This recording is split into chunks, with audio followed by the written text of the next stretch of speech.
Panggil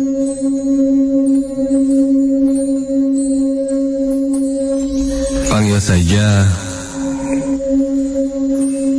aku Isal, seorang mahasiswa baru di salah satu kampus di Bandung. Kejadian yang kualami ini adalah kejadian yang menurutku terseram yang pernah kualami selama hidupku.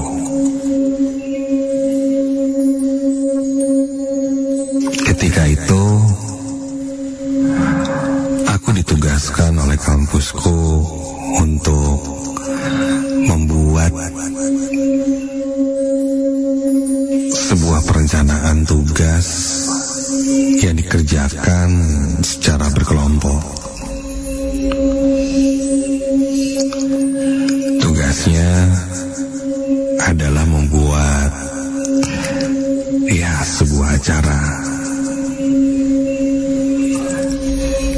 Konsep acara yang nantinya dipresentasikan.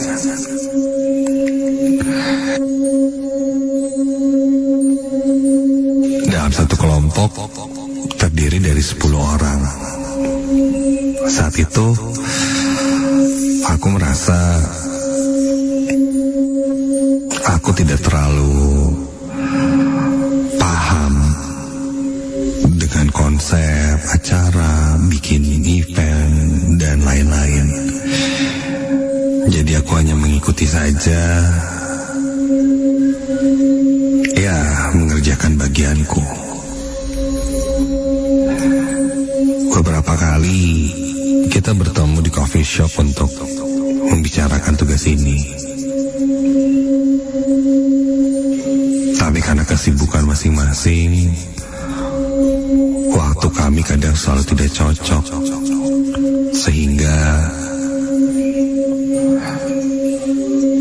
kami lebih sering bertemu lewat online meeting. Nah, ketika itu kebetulan aku sedang ada acara keluarga, menginap di villa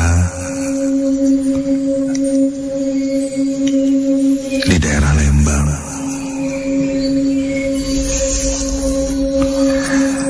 Sore hari aku sudah sampai di villa itu bersama keluargaku. Ketika itu ku ingat adalah hari Kamis di malam Jumat. Ketika aku tanya pada ayah, alasannya adalah Sabtu Minggu selalu penuh villanya. Ditambah harganya kalau weekdays lebih murah. Acara kumpul keluarga ini tidak lain tidak bukan adalah merayakan ulang tahun kakekku. Jadi hampir semua anak-anaknya, cucu-cucunya, termasuk aku hadir.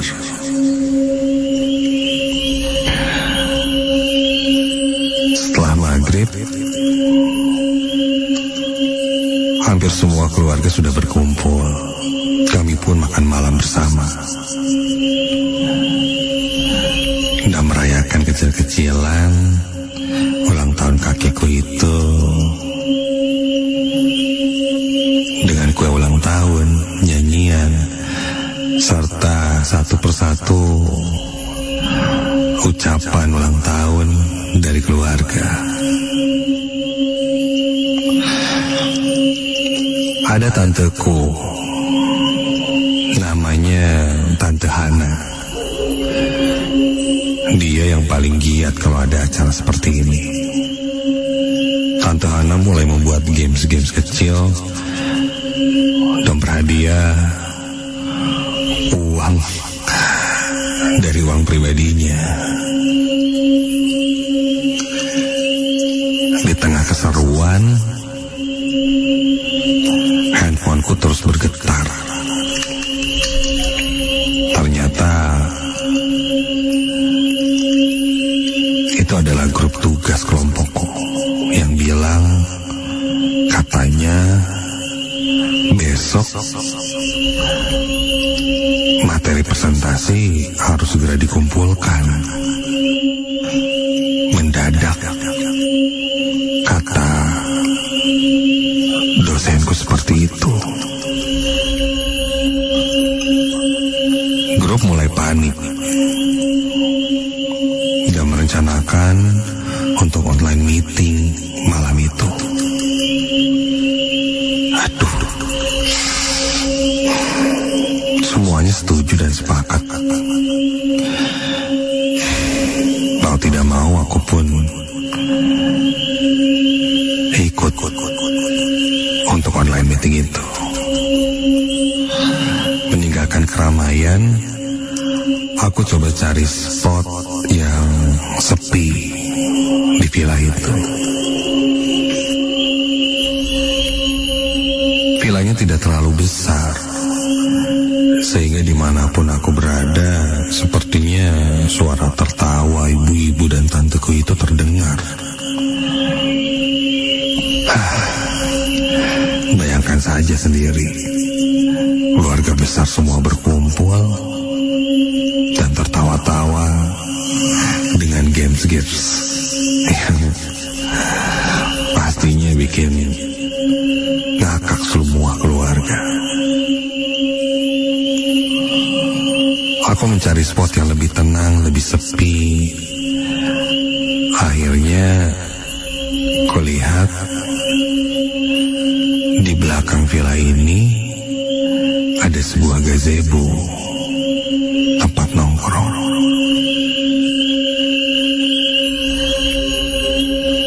Gazebonya diberi lampu temaram berwarna kuning dan ya, sepertinya di sana lumayan sepi. Aku menuju ke sana, naik ke atas gazebo tanpa basa-basi, langsung ikut online meeting yang sudah disiapkan oleh temanku. Online meeting pun berjalan. Tanpa ku sadari, spot di sana benar-benar sepi. Bahkan sedikit pun suara keramaian dari dalam rumah tidak terdengar. Sesekali kulihat ke arah rumah,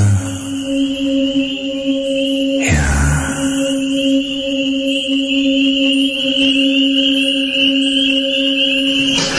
sepertinya mereka sedang sibuk di ruang tengah. Tidak kulihat pergerakan apapun atau bahkan orang yang mencariku.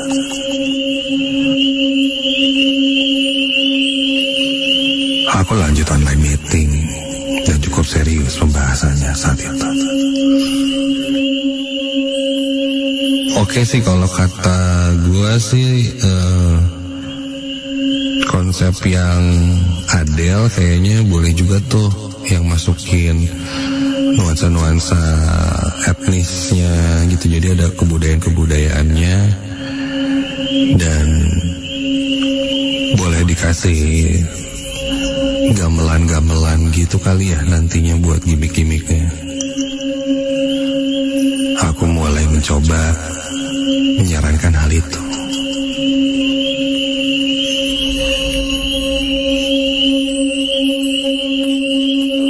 Sampai temanku bilang, gamelan kayak suara backsound lo di belakang ya.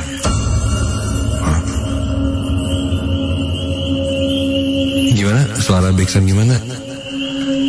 Ini gue di spot yang sepi banget loh, gak ada suara apa-apa.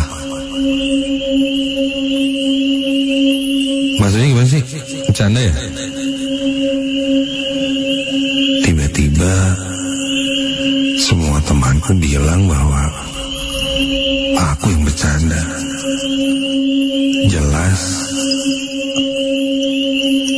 aku berada di keramaian katanya. Dan suaraku samar-samar tidak terdengar karena bising oleh suara orang banyak dan bahkan ada suara seperti gamelan.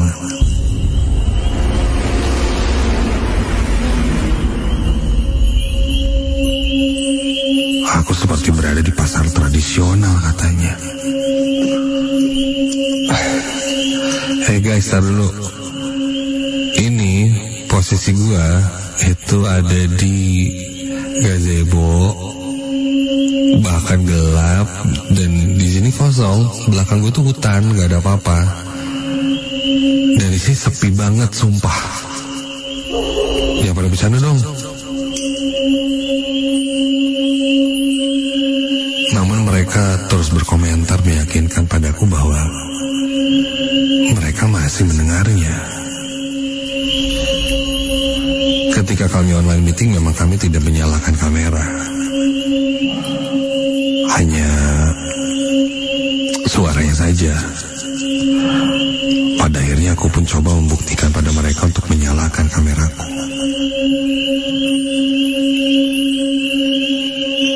Dan ketika ku nyalakan kamera dari handphone,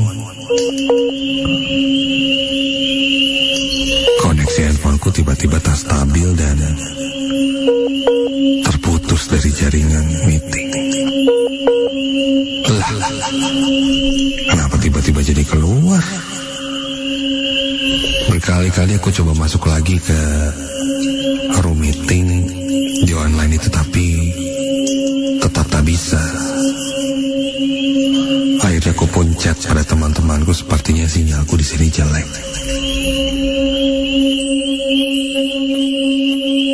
Nah, salah satu temanku malah berkata, udah fokus hajatan aja dulu. Wah, itu malah menyinggungku. Hajatan apa sih? Orang sepi, gak ada apa-apa kayak gini. Ini malah sepi banget kayak kuburan. Mana ada hajatan.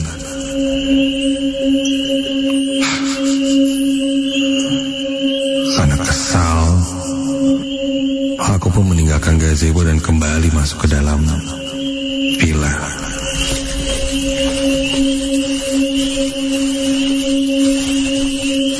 Dan ketika aku berjalan menuju villa,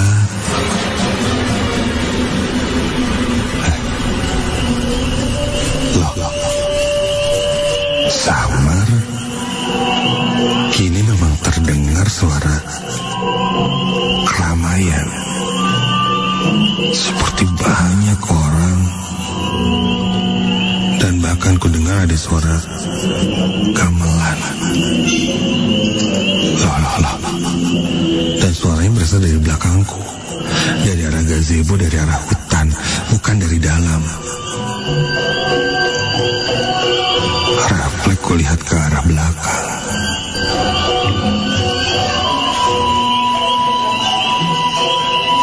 Dan kondisinya gelap.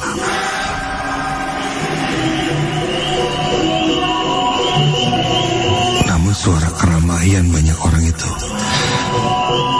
terdengar dari celah-celah pohon yang berdiri kokoh di dalam kegelapan itu.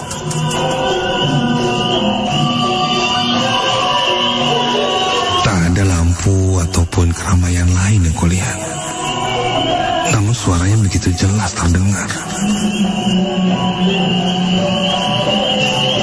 Aku mendekati area hutan itu.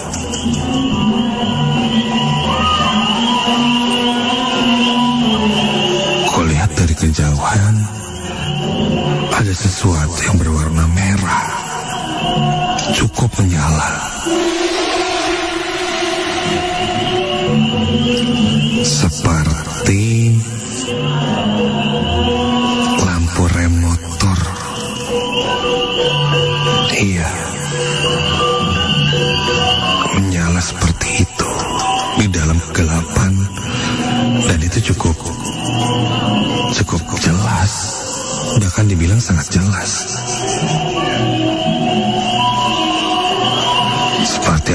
motor yang sedang berhenti bersebelahan dengan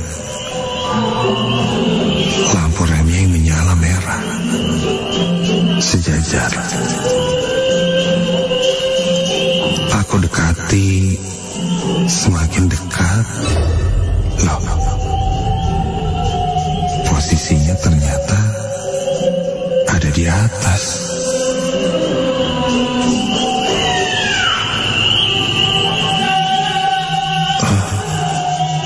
Aku agak sedikit heran dan kebingungan. Dan ketika aku lihat lagi, perhatikan, di atas itu bukan bukit atau tanjakan, sehingga itu sepertinya bukan motor. Aku tengadahkan kepalaku dan melihat lagi lebih jelas.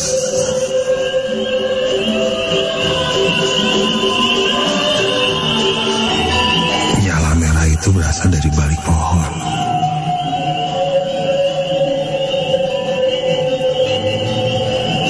Dan ketika melangkah lebih dekat lagi, astaga, tiba-tiba bulu kuduku berdiri dari ujung kaki hingga ujung kepala. Dan ketika aku sadar, kulihat ke arah atas, badanku tak bisa kugerakkan sama sekali ketika kulihat bahwa yang menyala merah itu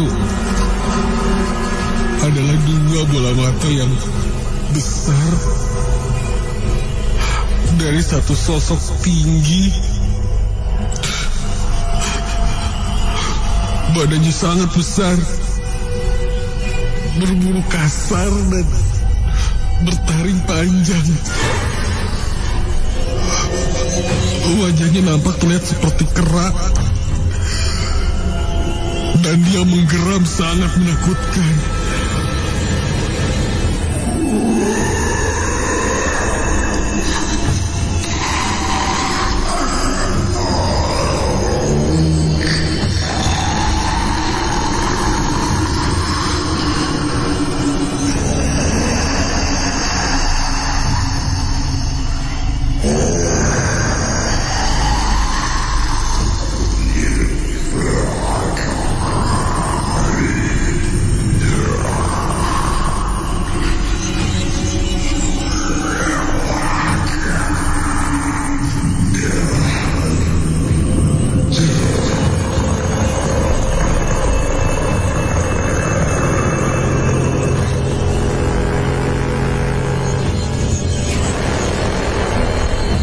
Aku hanya terpaku terdiam sampai tiba-tiba di ranting-ranting pohon semuanya melesat bergerak dengan cepat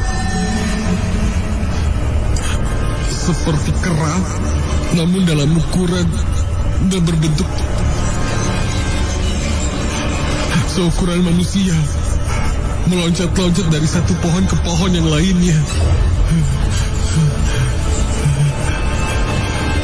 Tiba-tiba saja badanku terjatuh ke tanah. Badanku sangat kaku, tak bisa kugerakkan. Pandanganku kali ini melihat ke atas, ke langit. Dan sosok-sosok yang berbentuk seperti kera itu melesat-lesat, diiringi suara geraman yang mengerikan.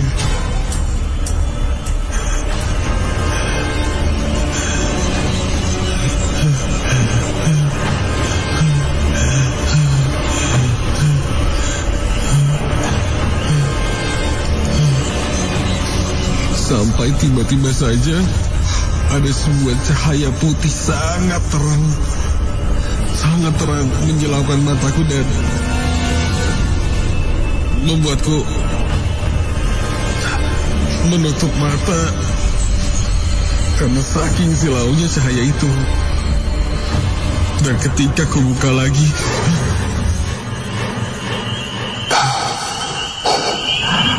aku sudah bersama keluargaku.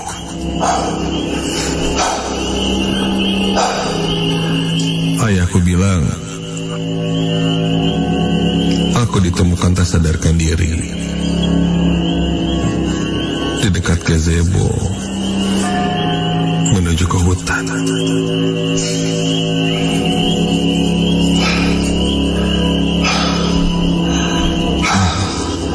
Aku pun ceritakan apa yang kulihat sebelum akhirnya aku melihat cahaya yang sangat menyilaukan itu.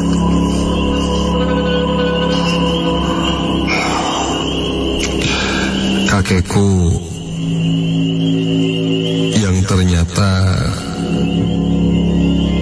dulunya pernah tinggal di daerah situ bilang bahwa di hutan-hutan memang kerap kali menyimpan banyak misteri.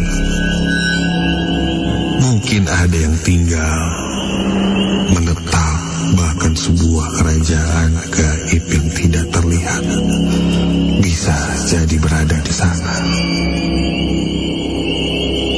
Sosok siluman yang kulihat berbentuk kera pun memang ada, berkoloni seperti pasukan dengan rajanya atau penguasanya yang bisa dibilang memang sudah berada di sana, sepuh di sana, dalam kondisi dari sebelum ditinggali oleh manusia. Kakekku berdoa meminta karuhun untuk mencari dan membantuku. Dan cahaya putih yang kulihat itu bisa jadi adalah sepuh keluargaku yang menyelamatkanku. Mereka ada, namun tidak semata-mata mereka pun bisa mengerti apa yang kita lakukan. Mungkin aku tidak ada maksud untuk menantang mereka, namun ketika itu memang aku tidak ada izin atau permisi atau salam, sehingga mereka rasa aku adalah ancaman.